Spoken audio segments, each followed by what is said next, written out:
Here's a revised and polished version of your article. Protests against Hamas. A shift in Gaza's dynamics. Recent demonstrations in Gaza have brought attention to a group of courageous individuals protesting against Hamas. However, these protests have largely been ignored by mainstream media, as they do not align with the prevailing narrative. Unlike previous rallies in Western cities like Sydney, where pro-Palestinian sentiments dominated, there has been a noticeable absence of support for these anti-Hamas demonstrators. This silence raises an important question: why aren't Western politicians and media amplifying their voices? The implications of these protests are significant. One of two outcomes is likely. Either Hamas will suppress and eliminate these dissenters, or, as many hope, Hamas is now so weakened that Gazans feel emboldened to challenge its rule. The worst-case scenario would be Hamas maintaining control, staging so-called elections, and continuing its reign. Such an outcome must be prevented at all costs. The West should actively support and encourage any legitimate opposition to Hamas within Gaza. It is particularly striking that despite nearly 2 years of pro-Palestinian protests across the West, not a single major demonstration has emerged explicitly condemning Hamas while still advocating for Palestinian rights. This omission is critical, given Hamas' brutal Islamist rule and its harsh treatment of those who dare to defy it.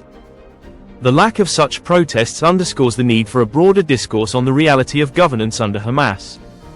Some observers see this as a realization of former US President Donald Trump's vision for Gaza, one where, following Hamas' defeat, people voluntarily leave, only to return once stability and governance are restored.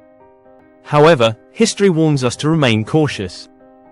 The Middle East has seen numerous movements that initially appeared to be liberalizing forces, only to result in the rise of even more oppressive regimes.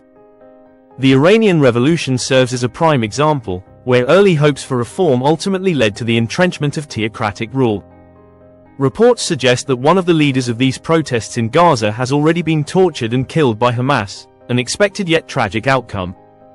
There is also speculation about external influences behind these demonstrations, with some suggesting involvement from the Palestinian Liberation Organization, PLO. Regardless of who is backing them, the protests highlight the need for a decisive resolution. True peace in Gaza will not be achievable without a stabilizing force. This likely requires Israeli intervention to dismantle Hamas entirely. The international community must recognize that without such action, the cycle of violence and oppression will persist.